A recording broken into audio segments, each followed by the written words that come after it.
Hello बच्चों, आज हम आपको इतिहास का एक नया टॉपिक मगध साम्राज्य और उसकी स्थापना एवं उसके विस्तार के बारे में हम आपको समझाएंगे। ठीक है, तो मगध साम्राज्य में सबसे पहले कौन सा राजवंश आया था, ठीक है, तो उसके बारे में आज हम आपको समझाएंगे। सबसे पहला जो राजवंश था, अगर हम प्राचीन इतिहास के मतलब प्राचीन इतिहास से देखें तो जो सबसे पहला साम्राज्य था या राजवंश था वो बृहद्रथ था। बृहद्रथ का जो मतलब बृहद्रथ की जो जानकारी है, ये राजवंश था, ये कहाँ से मिलती है? तो ये महाभारत और पुराणों से मिलती है इसकी जानकारी। जब हम महाभारत पढ़ते हैं तो उसमें बृहद्रथ के बारे में पता चलता है, फिर उसके जो अन्य संतानें हुई उनके बारे में पता चलता है, जो अभी हम आपको बताएंगे कैसे। तो बृहद्रथ किसके बारे में आज हम पढ़ेंगे? बृहद्रथ वंश के बारे में, बृहद्रथ वंश। ठीक है, बृहद्रथ वंश के बारे में आज हम आपको बताएंगे। तो बृहद्रथ वंश जो था उसका संस्थापक सबसे पहले ये बताया कि इसका पता कहाँ से चला। जो बृहद्रथ वंश था इसके एविडेंस हैं कहाँ से मिले हैं? तो ये महाभारत से मिले हैं। कहाँ से? महाभारत से। ठीक है, महाभारत से मिले हैं और पुराणों से। पुराणों में इसका वर्णन मिलता है। महाभारत और पुराणों से पता चला है कि हाँ, सबसे पहले कौन सा राजवंश था? बृहद्रथ राजवंश था। ठीक है, अब जो इसका संस्थापक है वो कौन सा है? बृहद्रथ संस्थापक है इसका। बृहद्रथ कौन है इसका संस्थापक? संस्थापक, ठीक है, बृहद्रथ संस्थापक। ये जो बृहद्रथ वंश है ये बृहद्रथ नामक राजा के नाम पर ही पड़ा, बृहद्रथ राजवंश। ठीक है, जो ये बृहद्रथ राजवंश है इसे क्वेश्चन तो नहीं आते हैं मतलब कि एग्जाम में, लेकिन बस समझ लीजिए कि सबसे पहले कौन सा था, अब उसके बाद में फिर धीरे धीरे स्टार्टिंग हो जाएगी। ठीक है, अच्छे से समझ में आएगा। तो बृहद्रथ राजवंश था, उसके संस्थापक कौन थे? बृहद्रथ ही थे। जो बृहद्रथ के पिता, अब इनके पिता कौन थे? पिता, ठीक है, पिता का नाम था वसु। क्या नाम था? वसु। वसु, ठीक है, वसु। वसु नाम था इनके पिता का। इनके पिता ने एक नगर बसाया था जिसे वसुमती के नाम से जाना जाता है। किसे? वसुमती। वसुमती के नाम से जाना जाता है। ठीक है, वसुमती को उसके बाद में इसका नाम बदलकर राजगृह कर दिया गया। राजगृह, ठीक है, राजगृह कर दिया गया। समझ में आ गया? या ऐसे गिरिब्रज भी बोलते हैं। क्या बोलते हैं? गिरिब्रज। ठीक है, तो चाहे ये बोलो और चाहे ये बोलो, तो गिरिब्रज या राजगृह। किसका नाम बदल के कर दिया गया? वसुमती का। वसुमती किसने बसाया था? वसु ने बसाया था, जो किसके पिता थे? बृहद्रथ के पिता थे। अब बृहद्रथ के पुत्र का नाम क्या था? पुत्र, ठीक है, जो इनका ये पुत्र था ये बहुत ही पराक्रमी और साहसी मतलब योद्धा था एक। इसका नाम था जरासंध। जरासंध,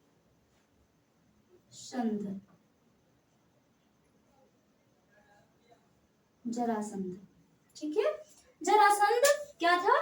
नाम था इसके पुत्र का।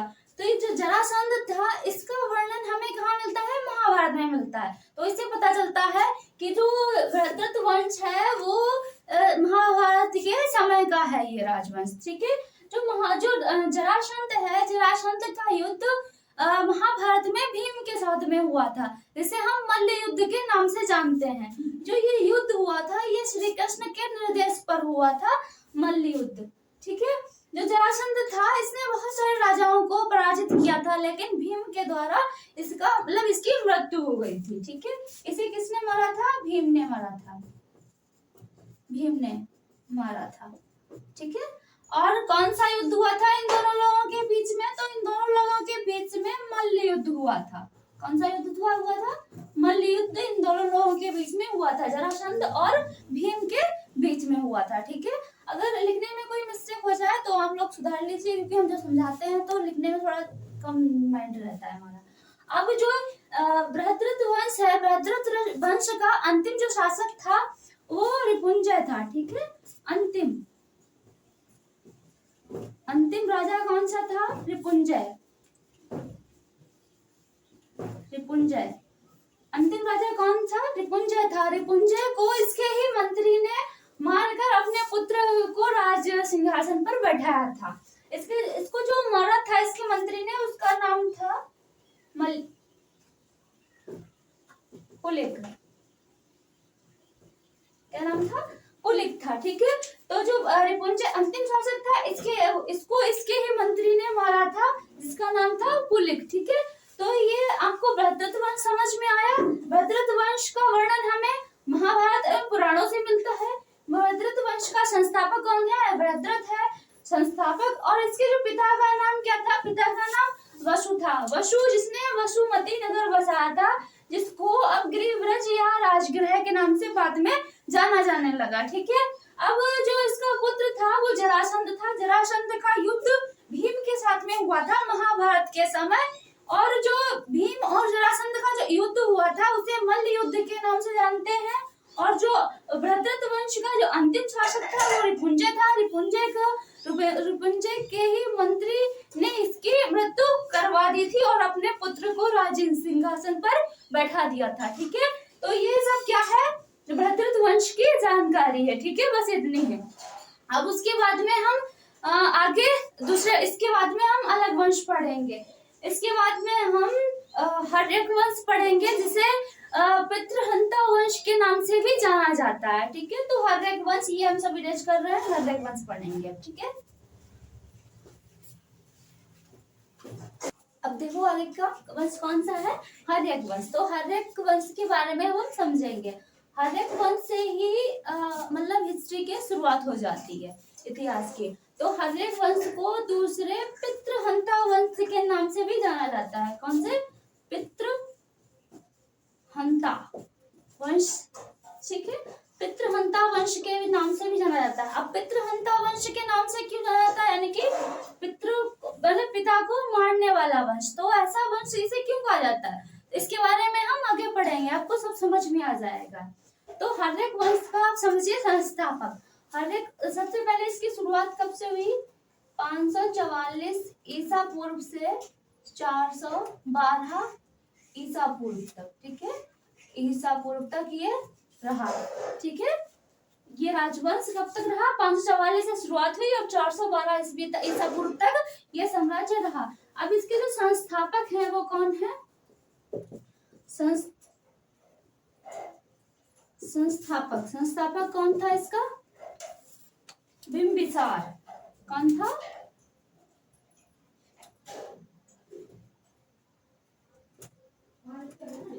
बिंबिसार। ठीक है, तो बिंबिसार कौन था? इसका संस्थापक था।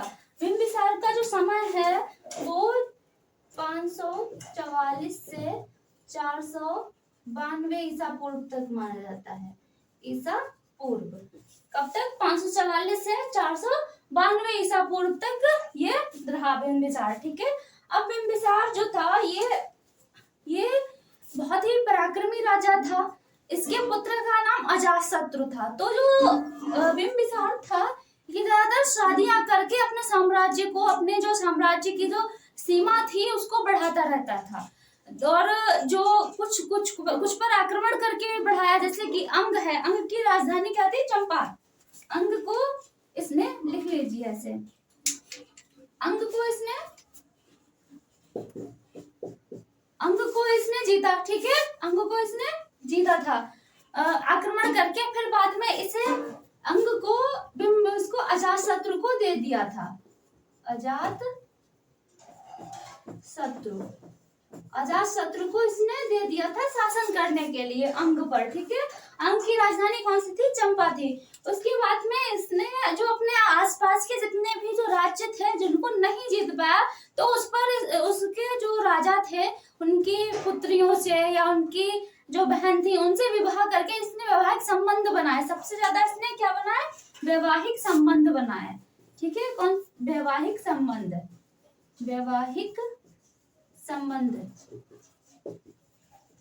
संबंध बनाकर इसने अपने जो राज्य क्षेत्र की जो सीमा थी इसने उनको खूब बढ़ाया। क्योंकि पहले क्या होता था कि दहेज दे, अब भी दहेज चल रहा है, लेकिन पहले बहुत ज्यादा दहेज चलता था। पहले तो जो राजा थे वो अपना जो क्षेत्रफल था उसको भी दहेज में दे देते पढ़ेंगे। जब हम आपको मौर्य साम्राज्य पढ़ाएंगे तो मौर्य साम्राज्य में जो चंद्रगुप्त मौर्य है उनको तो काबुल ये तक मिल गया था, यानी कि 4-5 राज्य उनको मिले थे। जो आज का अफगानिस्तान है वो पहले भारत के एक ऐसे प्रतापी राजा चंद्रगुप्त मौर्य उनको दहेज में मिला था। बताइए इतने इतने मतलब इतना इतना बड़ा दहेज पहले चलता था। अब इसमें क्या वैवाहिक संबंध बना, जब वैवाहिक संबंध बनाया इसने बिंबिसार ने, तो जो राजा थे उन्होंने खूब अपने जो क्षेत्र मतलब क्षेत्र था, भूमि थी, उसको खूब अपनी पुत्रियों को दान देता गया। लेकिन ये वो चालाक था क्योंकि इसे पता था जो मेरी पत्नी बनकर आएगी तो जो उसका जो मतलब जो वो साथ में लाएगी वो मेरा ही तो होगा। तो इस धीरे धीरे ये क्या पूरे जो आसपास के जितने भी राज्य थे उन पर ये कब्जा करता गया। तो इसने क्या वैवाहिक संबंध से जो राज्य सीमा थी उसको ये बढ़ाता गया, ठीक है। और इसको जो ये बिंबिसार था इसने इतने विवाह किए जिसके चक्कर में जो इसका जो पुत्र था वो इससे घृणा करने लगा था, अजातशत्रु। क्योंकि जब अरे पुत्र इतना बड़ा हो गया और पिता अभी भी शादियां कर रहा है तो इसको बहुत बुरा लगता था। तो इसी ने जो अजातशत्रु था इसने ही इस पर इसको मतलब मार डाला था, अपने ही पिता की इसने हत्या कर दी थी। किसने? अजातशत्रु ने, ठीक है।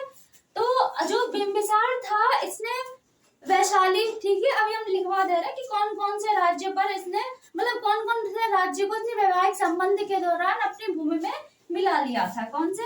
वैशाली था, ठीक है, वैशाली और उज्जैन, उज्जैन या उसके उज्जैन, ठीक है, उज्जैन नहीं, यहाँ पे अवंती लिखी है, ठीक है, क्या अवंती, क्योंकि अवंती की ही राजधानी क्या थी? उज्जैन थी। तो वैशाली, उज्जैन और जो पंजाब था, पंजाब का भी क्षेत्र इसने मतलब विवाह करके अपने में मिलाया था, लेकिन चंपा को इसने जीता था, ठीक है। और जो उज्जैन था, उज्जैन और एक राज्य है, वैशाली हाँ लिख चुके हैं। जो उज्जैन था, उज्जैन का जो राजा था तो पहले इसने युद्ध किया उज्जैन के साथ में, मतलब कि अवंती के साथ में, अवंती के जो राजा थे उनसे युद्ध किया, लेकिन युद्ध में संधि हो गई थी, यानी कि मित्रता हो गई युद्ध के दौरान। अवंती का जो राजा था उसका नाम था चंड प्रद्योत। राजा का नाम क्या था? चंड प्रद्योत, चंड प्रद्योत नाम था किसका? अवंती के राजा का। तो इसको पीलिया हो गया था, तो इसने क्या किया? अपने राज दरबार से जीवक, यानी कि इसका जो राज दरबारी था जीवक, औषधि चिकित्सक था, ठीक है, जीवक। तो जीवक को इसने राजा के यहाँ भेज दिया था इसका उपचार करने के लिए। तो फिर धीरे धीरे इससे गहरे संबंध होते गए और इसकी पुत्री से बाद में इसने विवाह कर लिया था। तो ये बिंबिसार के बारे में समझ में आ गया। बिंबिसार ने सबसे ज्यादा अपना जो राज्य क्षेत्र था वो किस प्रकार से बढ़ाया? वैवाहिक संबंध बना करके बढ़ाया था। जो बिंबिसार था वो बौद्ध धर्म के जो महात्मा बुद्ध है उनके समकालीन था, ठीक है। तो आप ऐसे कुछ पॉइंट लिख लीजिए। जो बिंबिसार था वो बौद्ध धर्म के महात्मा बुद्ध के समकालीन था। तो इतना समझ में आ गया ये मगध साम्राज्य के बिंबिसार के बारे में। अगले वीडियो में हम आपको अजातशत्रु के बारे में बढ़ाएंगे। अजातशत्रु कौन था? अपने पिता की हत्या कर दी थी इसने, ठीक है, अपने पिता को इसने मार डाला था। क्यों मार डाला था? क्योंकि ये इससे चिढ़ता था, ये मतलब इसने वैवाहिक संबंध ज्यादा बनाया इसीलिए ये चिढ़ता था, तो इसीलिए इसने अपने पिता को ही मार डाला था। तो ये समझ में आ गया सब आपको। और अजातशत्रु के बारे में और आगे बढ़ाएंगे आपको, ठीक है। जय हिंद, जय भारत।